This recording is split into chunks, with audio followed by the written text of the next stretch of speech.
இப்போ என்ன பண்ணிட்டு இருக்கீங்க? முரல் கருவாடெல்லாம் அழகா முள்ளுருவி க்ளீன் பண்ணியாச்சு. அடுத்து வந்து வெலை மீன் கருவாடை கழுவிட்டு இருக்கேன். எப்படி கழுவுறேன்னு பார்க்குறியா?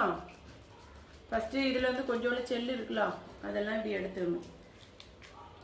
எப்போ மீன் கழுவ மாதிரி தான்.